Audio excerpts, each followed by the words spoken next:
Okay, sorry, part two. I got interrupted there. I'm making another video. It's really important that you watch these videos because we're not doing every single part of all of the prescribed work. So some of these sheets assumes that you've done another unit. So I'm going to make sure that I try and follow the.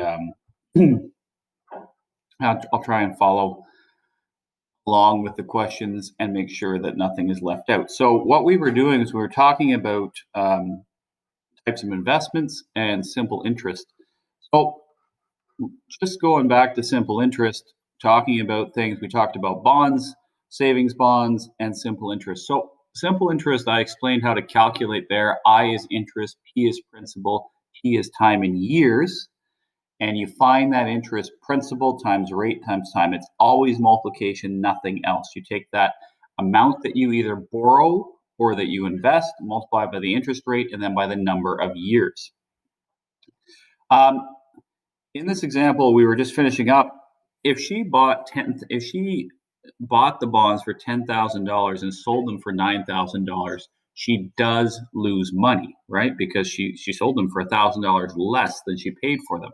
However, she still made $12,000 because she got $800 a year paid out of that bond for 15 years. So that's where this comes in here. So 800 times 15, because that's the number of years, and she had her $800 per year for that number of years. She also gets the selling price back. So she got 12,000 plus 9,000 minus the $10,000, and that was her initial cost. So that's kind of how bonds work when you buy them from a company. When you're talking about a Canada savings bond, you're looking at a guaranteed return over a certain number of periods. So it's not as complicated.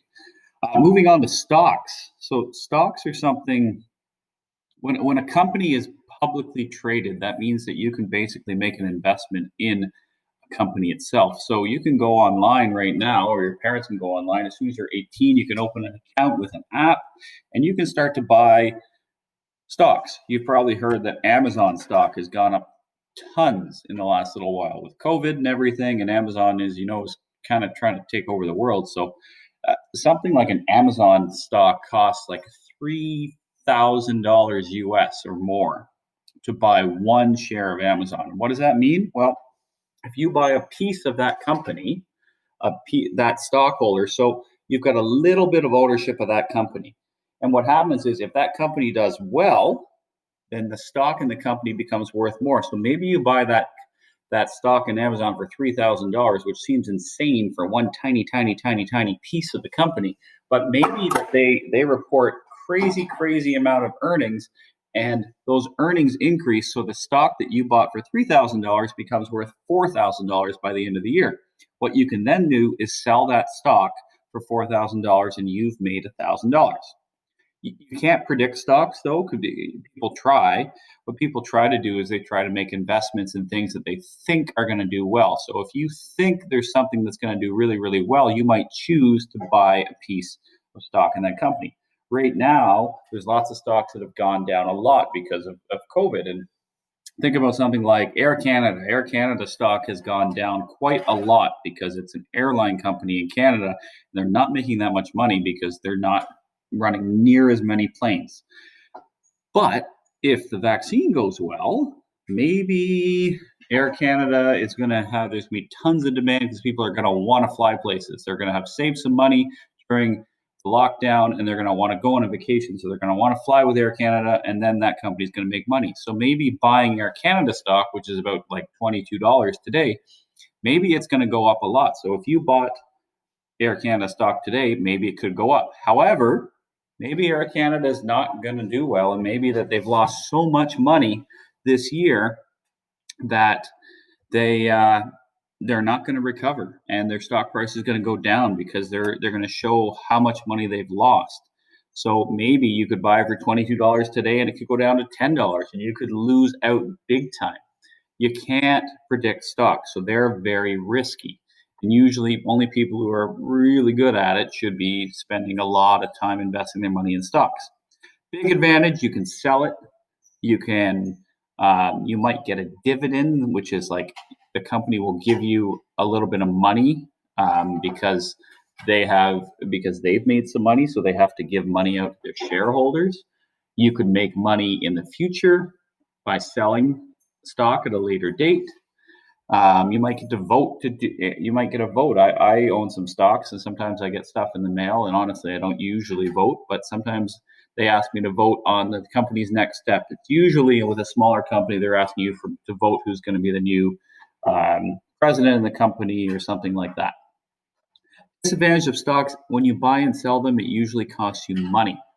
The biggest advantage, though, or disadvantage, is it could go down. You could lose your entire investment. Your company could go out of business, and you could go and it could be worth virtually nothing.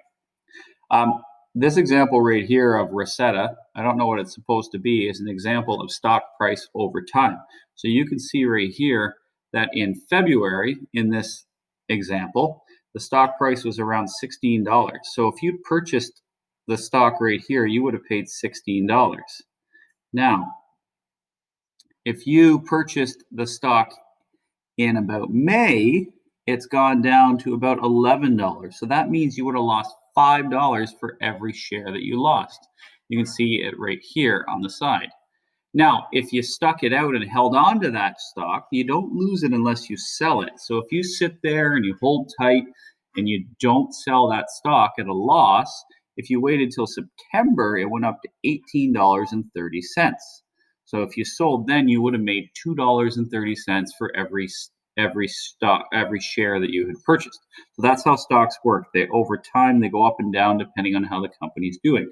So you can see in this company, honestly, here's 16 here and 16 there. If you bought in at $16, you're not going to make money. But if you bought in any time between May and sold up until September, you would have made money. Honestly, if you bought at $11 and sold for $18 up here, that would be pretty awesome, because every $11 you invested, you would have got $7 back. Think about that. It's like almost doubling your money. So that's the big appeal, right? If you buy at the right time, you can make yourself some money. Anyways, that's all explained in the writing. I'm just sort of doing things. You don't need to watch the review of graphing in Excel unless you really want to. I did get the video to work, but I'm not convinced it's going to work on all of your computers. Let's go back up to the assigned work here, though, because there's a couple of things I want to talk about before I stop talking for the day. Right here. So they're going to ask you to do some simple interest calculations. When you're doing simple interest calculations, it might be useful to have another reference. So right here, we've got a percent per year of the amount borrowed. It's interest. So this explanation is on mathisfund.com. It's a website I really like. It's got some good examples of simple interest. And it's just got some sample calculations here on how simple interest works and how interest works. It explains what principal is, interest is, and how you would do the calculation: interest, amount borrowed, interest rate, and time. Now, it would be a good thing to look at for support. And because it's got some more examples if you were kind of forgetting how things go. Now, this is a great example. I wrote you a similar example out. Stop reading right here, though, because we're not talking about compound interest today. So this is just a nice reference. I like mathisfund.com because it can give you some extra help. And usually at the bottom of the page, there are some multiple choice questions that you can do to test yourself. Now, some of those will be on compound interest, so don't worry about that right now. We'll talk about compound interest maybe just a little bit in the future.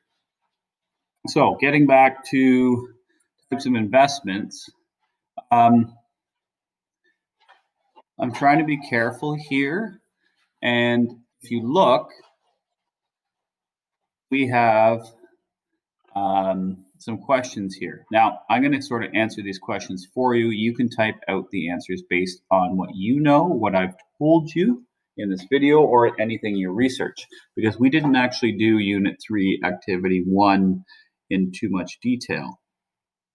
So it asks the difference between a stock and a mutual fund. So we just went over what a stock is, but a mutual fund would be a fund that is run by a person or company. And what they do is they take all the money and they pool it and they make big group investments. They try to make more money. So these are people who figure, hey, if if I make my living doing investing, buying and selling stocks, I'm pretty good at it. So a mutual fund says, what we're going to do is you can buy into my fund. I'm going to then use your money and everybody else's money to make bigger investments and try and make bigger returns for everybody. There are some fees associated with mutual funds. They usually take a percentage as a management fee. So they're not always the best option, but they are pretty good.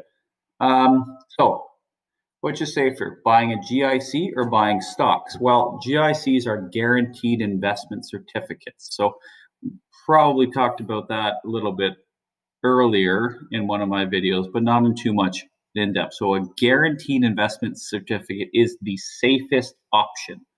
So obviously it's going to be safe because they guarantee a certain return. So this is something you can go to the bank, you say, I would like a GIC, and they'll say, all right, you can have a GIC, you can buy a 5-year GIC and we will give you 2% back, which is not very high, but that is a 100% guarantee. However much money you give them, they will give you 2% back a year for 5 years. And not everybody has the money to buy GICs, but that is an option.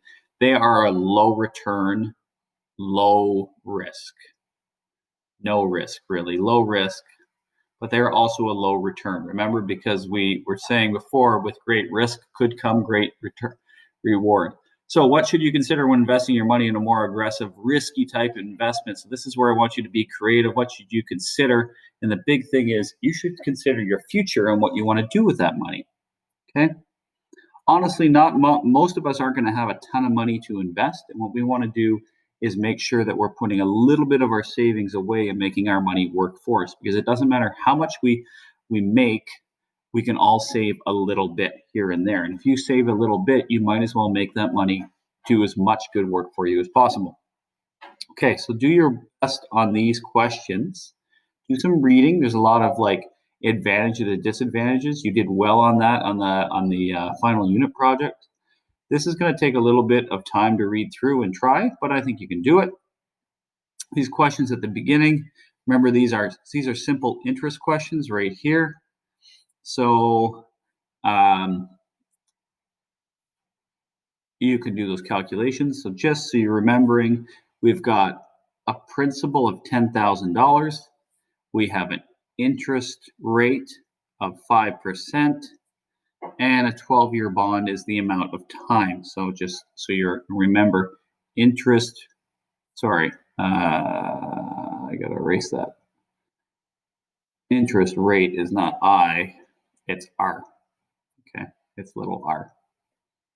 Oh, I think my computer froze. It's an R. So we've got interest equals principal times rate times time. So we're going to have $10,000 times 0.05 times time. So it's going to be interest equals, and this is received each year. So we'll just do 1 year. So it will be $10,000 times 0.05 times 1. Okay, that should get us started. 5% of $10,000 is going to be $500. So there's your answer for your first one. All right, thanks for watching.